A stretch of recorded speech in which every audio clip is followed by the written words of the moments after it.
Boa tarde a todos, boa tarde pessoal da Skype. Quem vem pela primeira vez aqui hoje, você seja muito bem-vindo. Eu vou dar uns recadinhos. Os primeiros recadinhos de hoje é aqui. Desligar os celulares. O celular atrapalha os nossos trabalhos. Por favor. E outra coisa, sempre permanecer em silêncio para escutar a palestra direitinho, porque às vezes a palestra é um ensinamento para nós. Né? E eu vou falar os horários de atendimento da casa, de terça e quinta às 20 horas, sexta às 14 horas, sábado nós temos evangelização das crianças às 8h30 e domingo nós temos 2 horários, das 9 e às 10h30. E outra coisa, a gente quando vem, chegamos 15 minutinhos antes, para a gente se harmonizar, né? Para poder receber os nossos tratamentos. E nos dias de tratamento, gente, quem fuma algum tipo de droga, pelo menos tentar ficar umas 3, 4 horas antes, certo? Para poder administrar o tratamento que é feito para nós. A palestra é um momento muito especial para nós, você entendeu? Às vezes a palestra vem assim, como se fosse uma lição para nós, um puxão de orelha para a gente pôr em prática os ensinamentos.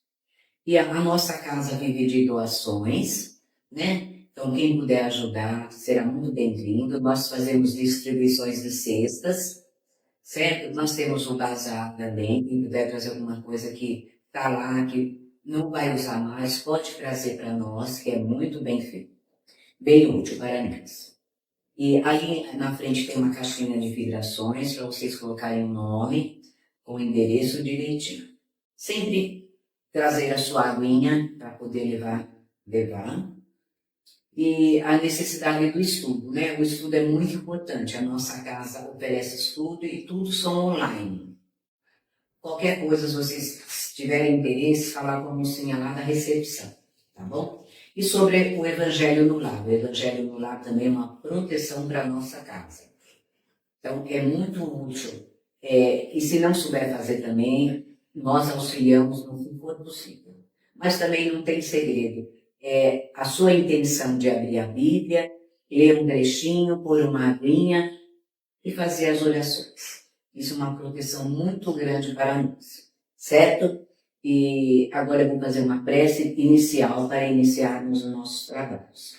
Prece das fraternidades. Nosso Divino Mestre Salvador, fortalecei-nos e amparai-nos para que possamos ajudar as forças do bem a transformar o mundo. Veneráveis mensageiros celestes, auxiliares de Jesus, fortalecei-nos e amparai-nos para que possamos ajudar as forças do bem a transformar o mundo. Pai nosso, Criador nosso, fonte eterna de amor e de luz, fortalecei-nos e amparai-nos para que possamos ajudar as forças do bem a transformar o mundo. Que assim seja, graças a Deus e graças a Jesus. Agora vamos ficar com o Jair, que fará a nossa palestra de hoje. Muito bem-vindo.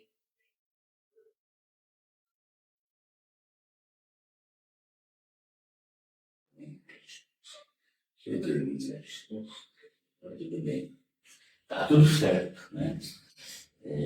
Boa tarde a todos. Boa tarde. É um prazer estar aqui novamente, estar aqui reunidos para mais uma tarde de sexta-feira especial, porque é sempre especial falar de Jesus, é sempre especial falar da doutrina espírita, é sempre especial falarmos de Deus, e distribuir algumas coisas aí para vocês.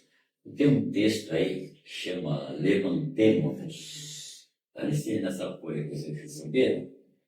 É um livro chamado Caminho, Verdade e Vida. O autor do livro é Emmanuel.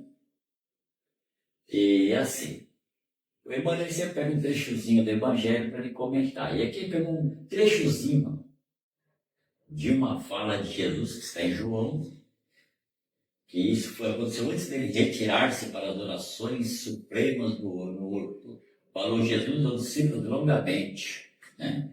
Porque Jesus, antes de aquela época dele, perto da crucificação, né? Ele se reuniu com os apóstolos, né? Então foi quando ele deu umas orientações lá. começou a dar orientação. Então ele falou uma frase assim: levantai-vos, vamos daqui. Uma frase bem simples, olha. Levantai-vos, vamos daqui. Tá certo? E aqui ele fala que essa frase é um apelo altamente significativo. Vamos tentar entender o porquê, né? Ao toque de erguer-se, o homem do mundo costuma procurar o movimento das vitórias fáceis, atirando-se à luta sediosa de supremacia ou trocando de um domicílio na expectativa de melhora efêmera. Mas é assim mesmo. Até nós, você que tem um filho, muitas vezes fala, filho, você tem que ir trabalhar, você tem que estudar, você tem que ganhar dinheiro. Tudo certo, né? Não tem nada de errado nisso também, né? Não tem nada de errado você, né, orientar seu filho para que ele busque um caminho para ter uma independência financeira, uma autonomia de vida, né? Porque você fala isso, que a melhor coisa que tem em relação a um filho, é quando o nosso filho ele desenvolve a autonomia dele. Ele caminha sozinho com os pés dele, ele trabalha, ele estuda. Eu acho ótimo. Mas aqui ele está colocando assim, que o homem no mundo, quando ele fala em se levantar, é sempre pensando no objetivo de angariar dinheiro, né, riquezas, ter poder, sabe, ter uma supremacia sobre a vida. Inclusive ele fala aqui da troca de domicílio, a pessoa acha que muitas vezes a minha vida está difícil. Se eu trocar de domicílio vai melhorar. E não significa nada, porque os problemas que você tem numa casa, você carrega para outra, né? Então, nós temos que aprender a ser felizes nos lugares onde estamos, né? É assim que é a vida, né? Aí ele vai continuar aqui dizendo, olha, com Jesus, entretanto, ocorreu o contrário. Levantou-se para ser dilacerado, logo após pelo gesto de Judas. Distanciou-se do local em que se achava a fim de alcançar pouco depois da flagelação e a morte, né? Então, essa questão de Jesus é muito interessante, né? Às vezes nós nos pegamos falando isso, né? Falando sobre essa questão. Porque Jesus, ele sabia antecipadamente o que ia acontecer com ele. Sabia tudo. Ele sabia que ali, que Judas ia cair, lembrando que essa traição de Judas é muito polêmica. Ele sabia que ia ser preso, ele sabia que ia ser julgado, que ia ser condenado, que ia ser crucificado. Ele sabia tudo isso aí. Mas Jesus não apresentava medo de passar por essas circunstâncias, né? Ele não tinha medo disso, não é verdade? E é engraçado, porque às vezes quando a gente tem que fazer alguma coisa, mesmo sendo difícil, a gente vai lá e faz. É assim que acontece na vida. Já passei por situações difíceis e quando a gente tem que fazer uma coisa, vai ser duro, vai ser difícil, mas você vai lá e faz. É assim que você precisa, né? Passar a prática, né? Aí diz assim, naturalmente partiu Jesus para o glorioso destino de reencontro com o Pai, mas precisamos destacar as escalas da viagem. Então, Jesus sabia que após passar por todas aquelas situações difíceis, ele sabia que lá na frente, aquilo ia ser bom para ele, ia ser vantajoso, ia ser bom para todos, tá certo? Então é assim, Jesus sabia que ele ia se reencontrar com o Pai, que é Deus. Ele sabia que isso ia ser uma glória. Mas sabia que para chegar lá ele tinha que passar por alguns percalços. Isso é igual uma pessoa que é alcoólatra. Ela, de repente, ela se vê lá na frente como uma pessoa sóbria, que parou de beber, sabe? Conseguiu vencer o vício do alcoolismo. Mas até chegar na vitória sobre o vício, tem muitos percalços, tem muitas quedas, é difícil. Você largar um vício é muito difícil. Qualquer vício que seja. Até o vício de falar da vida dos outros é muito difícil de largar. Né? E eu sei que é prazeroso, mas a gente tem que largar. Né? Algum dia tem que largar disso. Mas tudo que a gente vai vencer na vida é difícil. E Jesus tinha um projeto de vida, né?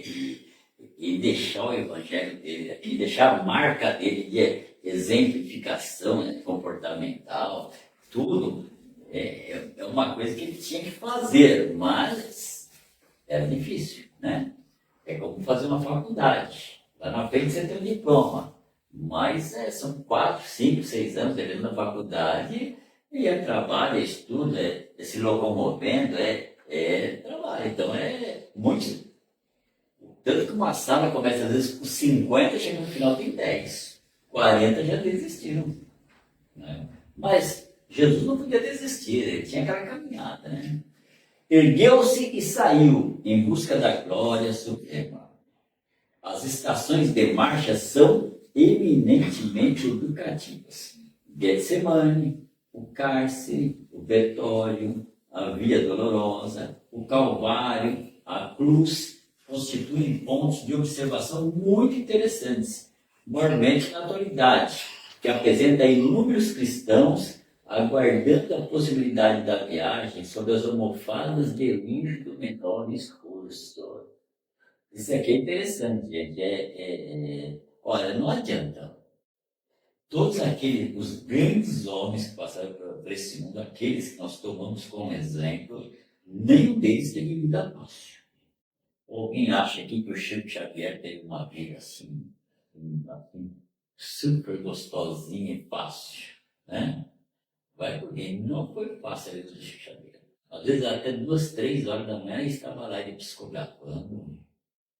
Tinha vários objetivos, sem contar as calúnias, né? As perseguições, todos eles tiveram vidas difíceis. Pega o Bezerra de Menezes, pega o Eurípides Barçanufo, pega a Madre Teresa, pega a Irmã Dulce, pega a Gandhi, pega o que vocês quiserem. Todos tiveram vidas difíceis. A gente fala, não, seu camarada é maravilhoso, só que, né, a vida deles não foi mole não, hein? Não foi mole, não. E, então, é o que ele está falando aqui, que Jesus nos mostra um caminho que não adianta. O caminho vai ter momentos árduos, vai ter momentos difíceis, aqui alcançar a iluminação, aqui é desencarnar e sair desse mundo assim, bonitinho, assim, sabe, legal, indo para lugares bons. Não adianta, vai passar pelos percalços. Primeiro que pela luta que a gente faz de melhorar a si mesmo, né? Estavam falando de trabalho aqui agora mesmo, né? Lendo o livro, né? Que trabalho é maior do que a busca da própria espiritualização. A primeira pessoa que a gente tem que melhorar no mundo somos nós mesmos. Então você ler, estudar, se espiritualizar já é um grande trabalho. Esse já é um grande trabalho. Então, quando a gente vê Jesus, nós temos que ver Jesus no sentido do quanto nós podemos aprender com a caminhada dele. E não adianta. Caminhada muito fácil não traz aprendizado. Não traz aprendizado. O que traz aprendizado é caminhadas difíceis. É engraçado, né? Tem pessoas que falam, né? Sabe, aquelas coisas de voltar para ver as vidas passadas, né? Regressões, né?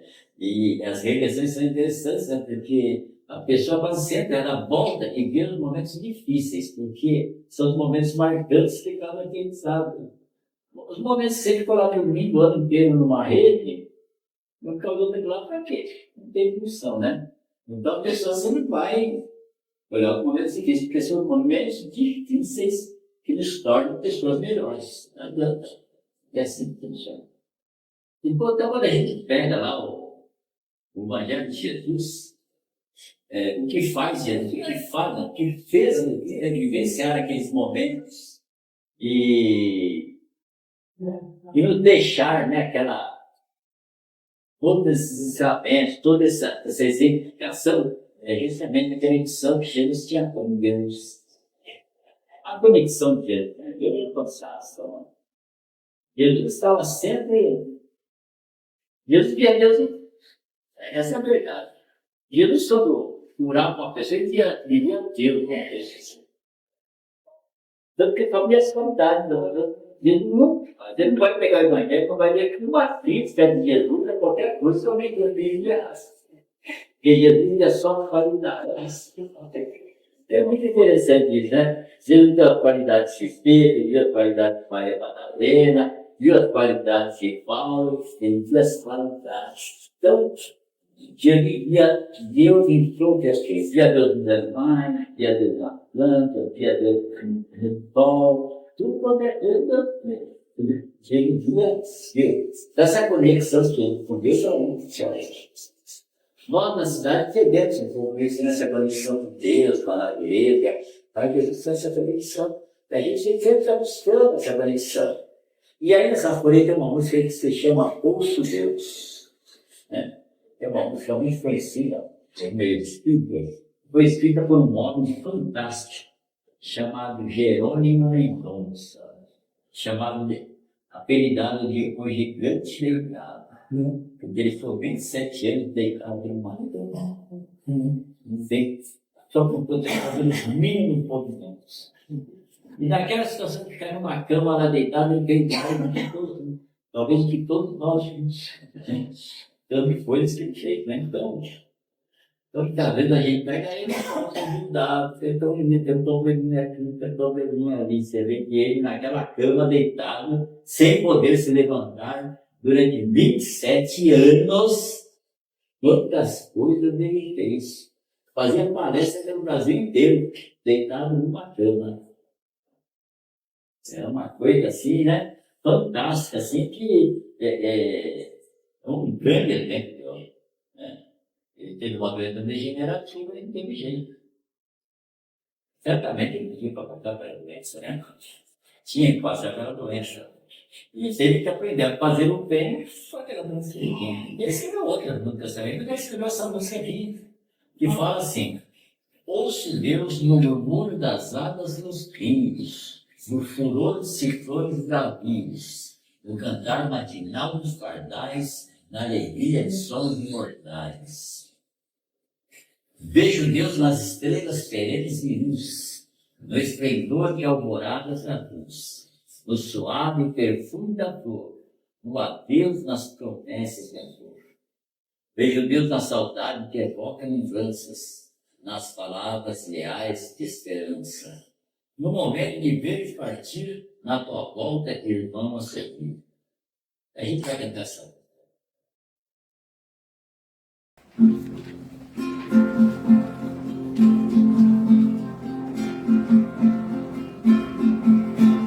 Ouço Deus no murmúrio das águas dos rios. Ouço Deus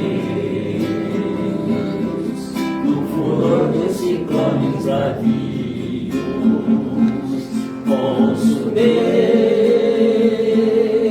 no cantar matinal dos pardais. Ouço Deus na alegria de sons imortais.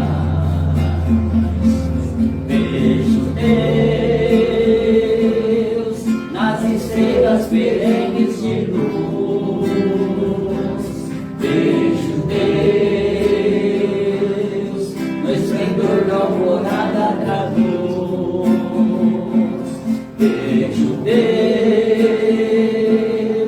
no suave perfume da flor. Vejo Deus no adeus nas promessas de amor. Sinto Deus na saudade que evoca lembranças. Sinto Deus nas palavras reais de esperança. Sinto Deus no momento de ver-te partir. Sinto Deus na tua volta, irmão, a sorrir. Vejo Deus nas estrelas perenes de luz. Vejo Deus no esplendor da alvorada traduz. Vejo Deus no suave perfume da flor. Vejo Deus no adeus nas promessas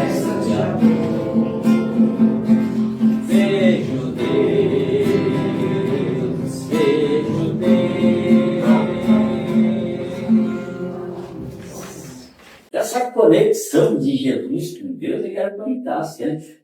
Jesus não tinha dívida nenhuma. E quando ele desencarnasse, ele voltaria a voltar para um lugar fantástico, né? Pela espiritualidade dele, né? Isso não significa que muitas pessoas acham que Jesus, antes de encarnar aqui na Terra, que ele só descansava. Não, Jesus trabalhava muito. Quanto mais evoluído o espírito, mais trabalha. Eu quero ser evoluído, tudo bem, mas vai ter que trabalhar mais. Não vai ter moleza. Quanto maior, né? Quanto maior a envergadura espiritual, maior a responsabilidade e maiores os compromissos. Olha o Bezerra de Menezes no mundo espiritual.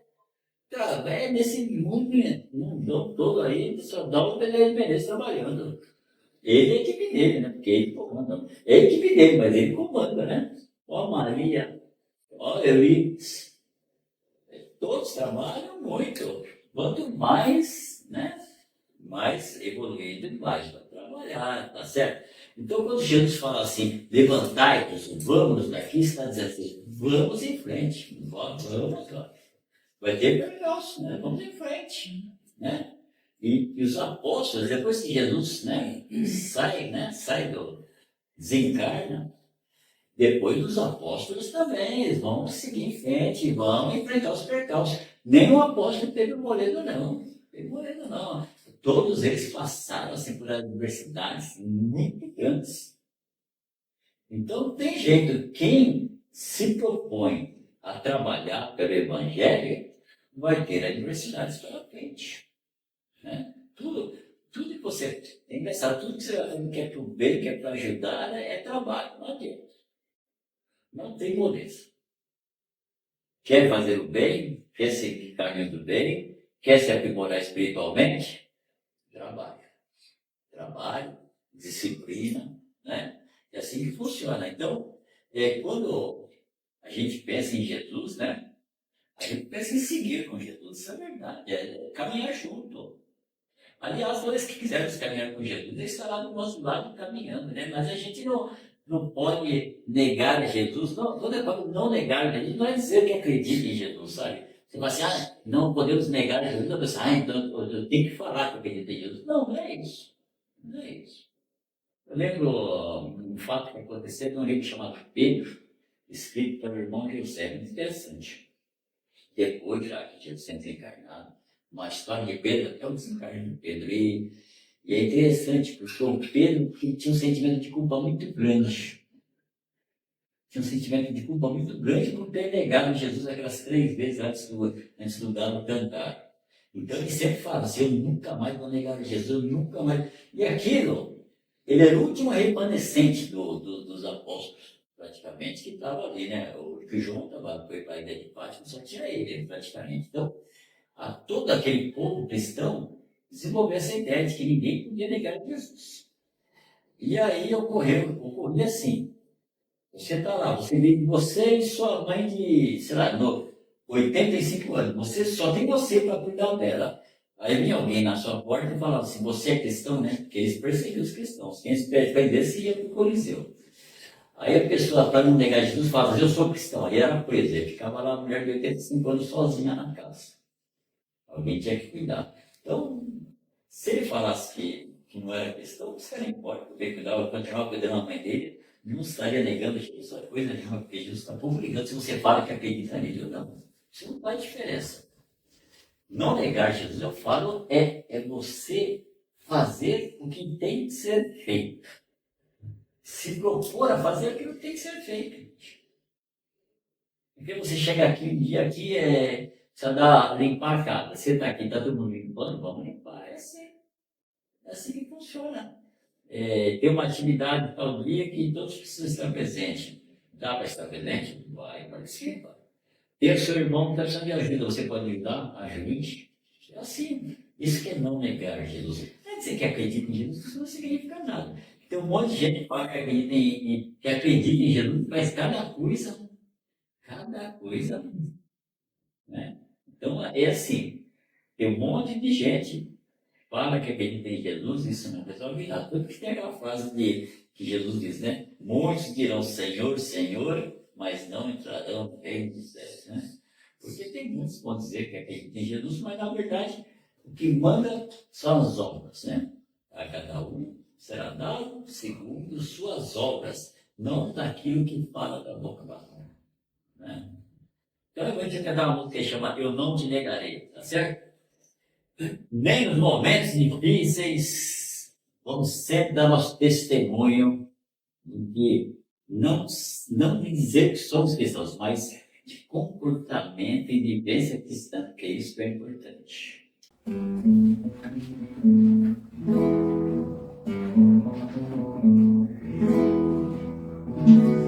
Jesus, estou contigo e não te negarei. Nos momentos de testemunho, Jesus, eu não te negarei. Podem vir momentos de dor, eu não te negarei. Não importa o que possa sofrer, eu não te negarei. Pode a morte me visitar, eu não te negarei. Podem as trevas dominar, eu não te negarei. Frente às ilusões do mundo, eu não te negarei. Em poder do inimigo, eu não te negarei. Eu não te negarei.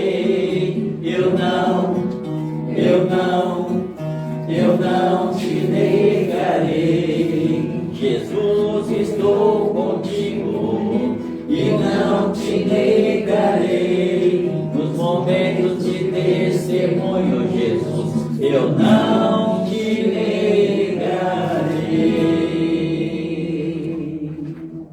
É interessante, né, que nos momentos de dor, tem muita gente que, nos momentos de dor, que você conhece o verdadeiro cristão, sabe? Tem pessoas que, quantas pessoas vêm na casa espírita, a pessoa vem e, eu vou mudar, vou ser diferente, aí começa a estudar, começa um monte de coisas. Primeiro momento de dor, de perda, de dificuldade, pronto, já não veio mais. Eu ia lá, por quê? Como eu ia lá, como é que eu podia ficar doente, como é que podia acontecer isso, né? Você não consegue entender ainda que a dor tem uma função de educacional na nossa vida, né? Poucos conseguem entender isso, né? Então, a pessoa, quando chega às perdas, chega às dificuldades, né, ela acaba cedendo, assim, né? Então, assim, a conexão de Jesus com Deus era muito importante. E que ele veio justamente para nos deixar, né? Para nos deixar um caminho traçado, sabe? Um exemplo, para que nós também, né, sigamos por esse caminho, porque esse caminho, assim como ele passou pelos percalços e quando desencarnou, foi para esferas melhores, nós também não vamos chegar na esfera que ele está ainda, mas se nós fizermos as coisas certas, as coisas que têm que ser feitas, nós também seremos acolhidos e teremos um caminho traçado, depois sairmos do mundo físico, né? Porque o mundo físico é efêmero, é uma coisa muito rápida. A gente pensa que é demorado, mas é muito rápido. É engraçado, você faz uma coisa aqui, daqui a pouco quando você vê que está acontecendo com alguém, fala, lembra que eu fiz aqui? Fala, nossa, já faz 10 anos, já faz 15, já faz 20, é muito rápido. É muito rápido as coisas. Minha mãe desencarnou, parece que foi ontem. Eu olho lá e falo, nossa, faz, sei lá, 6, 7, 8 anos. É muito rápido. Então, por ser rápido, nós temos que fazer aquilo que é certo, buscar a nossa espiritualização. Tá certo? Buscar se tornar uma pessoa melhor a cada dia. Lembra? Está lá no livro no Evangelho, que caracteriza o espírita? É aquele que busca tornar-se melhor todos os dias, né? Esse é o espírita, né? E aí, o mais importante que a gente vai aprender com Jesus é adquirir a paz de Jesus. Jesus fala assim, a minha paz vos dou, mas não como o mundo dá, né? Então, quando a gente pensa na paz de Jesus, né? Aquele que estava lá carregando uma cruz continuava em paz. Aquele que, enquanto estava sendo crucificado, continuava em paz. Era uma paz, assim, fantástica. fantástica. É verdade? Então, quando a gente pensa na paz de Jesus, conquistar essa paz de Jesus que é uma coisa fantástica. Dormir de consciência tranquila, acordar de consciência tranquila, fazer as coisas sem ansiedade, sem depressão, né? Isso que é importante. E a gente vai cantar essa música fantástica chamada A Paz de Jesus. Vocês vão fazer vibrações depois, né? Isso. Tá? Sim. Então, essa música Paz de Jesus, paz atemporal. A paz de Jesus não tem tempo, ela é uma paz permanente. Isso que é uma diferença. Nós temos paz no momento, mas qualquer coisa que acontece já acabou a nossa paz. Né? Então, aqui é uma paz atemporal. Paz de quem faz o bem. Paz geradora de luz. Paz que vem do fundo da alma. Paz que é paciência, que é calma. Mais do que paz é pacificação. A paz de Jesus é uma paz sabedoria. Paz que não julga ninguém, mas que se mantém lá no ninguém do ser. Né? E que só consegue sentir quem caminha na luz.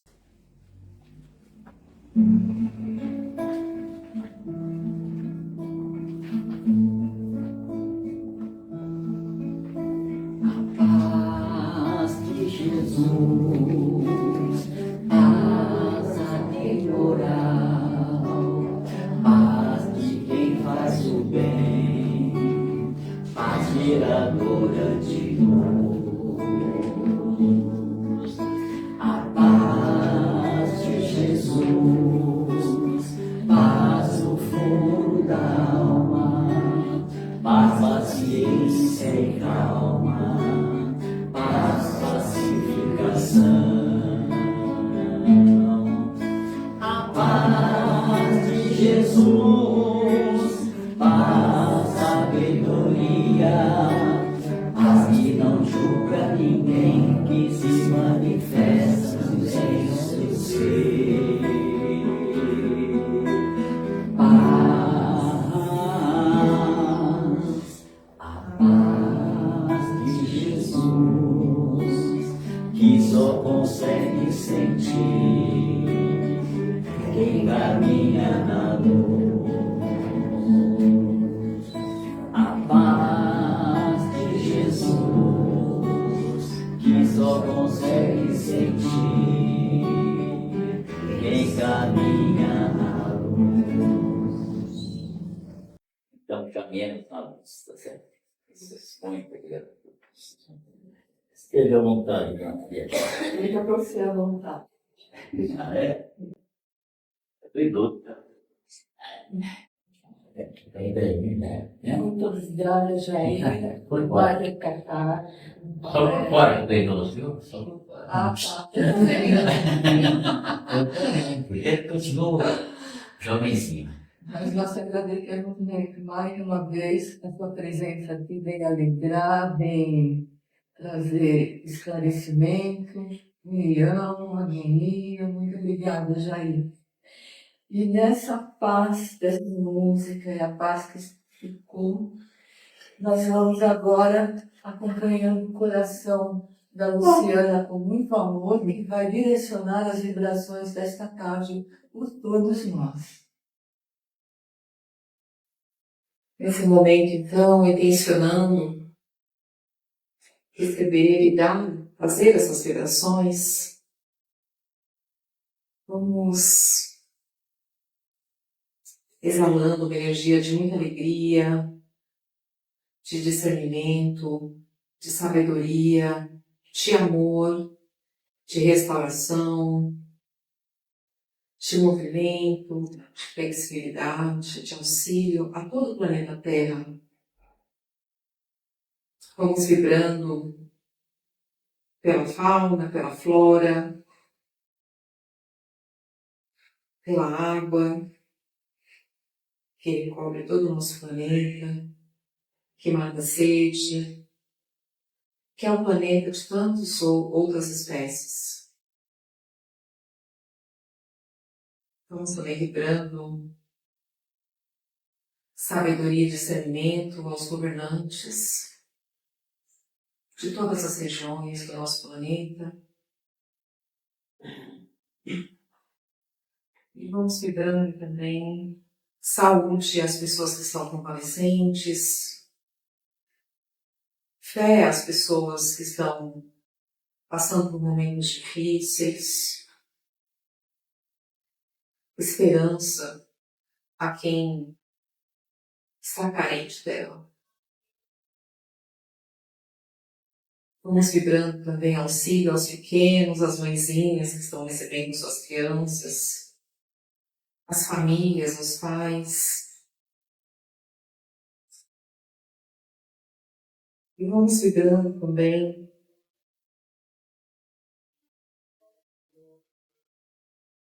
muito auxílio e amor às casas de recuperação, aos asilos, aos abrigos, esperança, casa interna, depois da reconstrução. Em especial, vamos também vibrando a todas as casas de oração,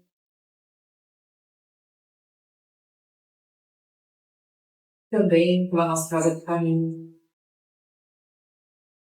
Vamos vibrando também pelas nossas famílias, pelo nosso estado, pelo nosso bairro. Vamos pedir licença para vibrar também pela casa de cada um, de família, gente, por cada uma das pessoas que aqui estão. E vamos vibrar também pela paz, pela cura universal. Vamos nesse momento vibrando e pedindo ao plano espiritual que fluidifique as águas das pessoas que estão em casa, as águas que foram trazidas da cidade, colocando nelas tudo que é necessário para estar ajudando, auxiliando essas pessoas que vão estar bebendo essa água. Nesse momento, vamos agradecendo Jesus pela oportunidade de estarmos podendo oferecer nossas melhores energias, e receber também os nossos pensamentos. Que assim seja, graças a Deus, graças a Deus, graças a Jesus. E o barulho da chuva vai cobrindo as nossas vozes. Vamos aqui envolvendo a Léo, que vai fazer a final em nome do Glória. E assim, nós envolvidos que estamos, por tua amor, Jesus, vamos assim, agradecendo com esse trabalho de hoje, por tudo que ouvimos aqui nessa casa, por tudo que aprendemos, por todo o amor que recebemos nessa casa, através de ti, Jesus. Agradecemos pela oportunidade de estar nessa casa, aprendendo, saindo, mas levantando, errando, mas acertando também. E agradecemos, ó Pai, por estarmos aqui, todos nós reunidos nessa casa de amor. E assim, vamos agradecendo pela oportunidade desse trabalho de hoje.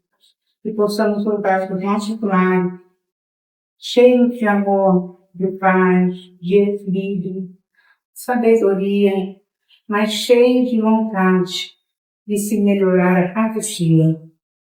Gratidão e os trabalhos de hoje estão encerrados. Que assim seja, graças a Deus, e graças a Deus, graças a Jesus.